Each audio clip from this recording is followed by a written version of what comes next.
बहुत समय पहले की बात है। एक राज्य में एक न्यायप्रिय और दयालु राजा राज करता था। उसका राज्य समृद्ध था, लेकिन आसपास के जंगल भयानक नाग रहता था। नाग के डर से गांव वाले जंगल में खेती नहीं कर पाते थे। राजा ने कई वीर सैनिक भेजे, मगर कोई नाग को जीत नहीं पाया। लोग डर से कांपने लगे और रोज रोज शिकायत लेकर राजा के दरबार पहुंचते। एक दिन दरबार में एक साधारण सा सपेरा आया। वो दुबला पतला था, लेकिन उसकी आंखों में आत्मविश्वास झलक रहा था। उसने राजा से कहा, महाराज, मैं उस नाग को काबू कर सकता हूं, परंतु इसके लिए मुझे आपका विश्वास चाहिए। राजा ने पहले हिचकिचाया, लेकिन फिर उसकी बात मान ली। सपेरा अपनी बीन लेकर जंगल में पहुंचा। जैसे ही उसने मधुर धुन बजानी शुरू की, विशाल नाग फुफकारता हुआ बाहर निकला। लोग दूर से ये दृश्य देखकर कांप उठे।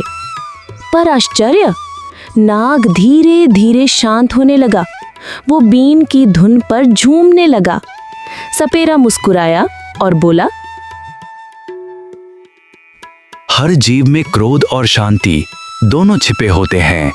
अगर प्रेम से पुकारो तो सबसे जहरीला नाग भी मित्र बन सकता है। नाग ने अपनी फुफकार रोक दी और शांत होकर सपेरे के सामने झुक गया। जब सपेरा नाग को लेकर दरबार पहुंचा तो सब हैरान रह गए। राजा ने प्रसन्न होकर सपेरे से कहा, तुम्हें सोने चांदी से भर दूंगा, जो मांगो सब मिलेगा।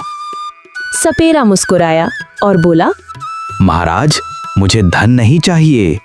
मैं केवल यही चाहता हूं कि आप प्रजा के साथ सदा न्याय करें और कभी घमंड ना करें।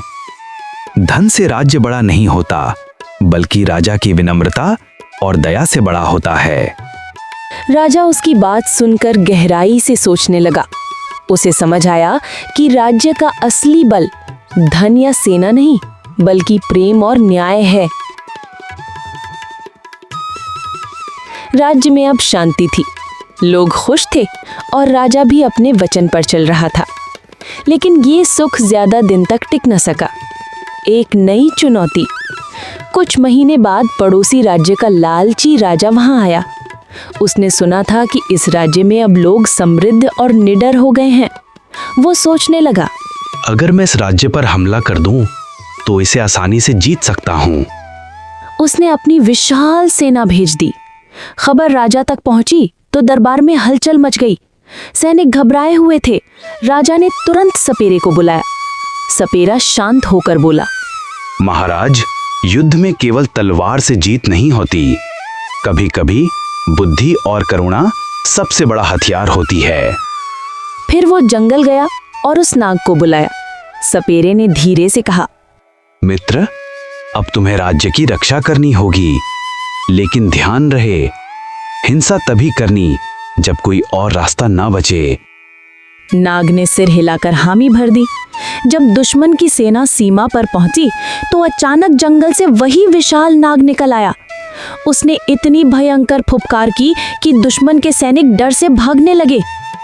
सपेरा भी अपनी बीन बजाने लगा। धुन सुनते ही नाग शांत हो गया और दुश्मन सैनिकों को बिना मारे सिर्फ डरा कर भगा दिया गया। पड़ोसी राज्य का राजा ये देखकर हैरान रह गया। वो समझ गया कि ये राज्य सिर्फ धन और शक्ति से नहीं, बल्कि बुद्धि, करुणा और एकता से सुरक्षित है। राजा का वचन।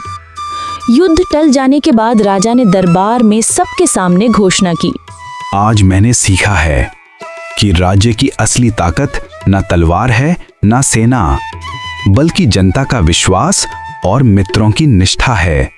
जब हम मिलकर खड़े होते हैं तो कोई हमें हरा नहीं सकता। कई साल बीत गए। राज्य खुशहाल था, लोग सुखी थे, लेकिन जादुई सपेरा धीरे धीरे वृद्ध हो रहा था। एक दिन वो राजा से मिलने आया और बोला, महाराज, समय किसी का इंतजार नहीं करता। मैं बूढ़ा हो चला हूँ। मुझे डर है कि मेरे बाद ये राज्य कहीं फिर मुश्किलों में ना पड़ जाए। मित्र, तुमने इस राज्य को नाग के डर से बचाया, दुश्मनों से भी बचाया। अब तुम्हारे बिना मैं कैसे रहूंगा? सपेरा मुस्कुराया और बोला, महाराज, मैं तो केवल एक माध्यम। जादू आपकी विनम्रता और जनता का विश्वास है। अगर आप न्याय और प्रेम बनाए रखेंगे तो ये राज्य सदा सुरक्षित फिर रहेगा। सपेरे ने अपनी बीन राजा को थमा दी और कहा, ये बीना बाप सिर्फ धुन नहीं बजाती बल्कि बजाने वाले के मन को प्रकट करती है। अगर राजा का मन स्वार्थी होगा तो ये धुन बेसुरी लगेगी और नाग कभी नहीं सुनेगा, लेकिन अगर मन पवित्र होगा तो धुन से शांति और साहस फैलेगा। राजा ने बीन को आदर पूर्वक अपने माथे से लगाया। कुछ दिनों बाद सपेरा जंगल की ओर चला गया और फिर कभी किसी ने उसे नहीं देखा। लोग कहते हैं कि वो खुद जादुई था और प्रकृति का दूत बनकर आया था। सालों बाद जब राजा वृद्ध हुआ तो उसने अपने बेटे को गद्दी सौंपते हुए कहा, बेटा, ये राज्य न तलवार से टिकता है न सोने चांदी से। इसे टिकाए रखते हैं न्याय, प्रेम और जनता का विश्वास। यही असली जादू है। असली ताकत धन, सेना या बल में नहीं बल्कि प्रेम, एकता और न्याय में है। कठिनाइयों को धैर्य और बुद्धि से हल करना चाहिए, न कि केवल बल प्रयोग।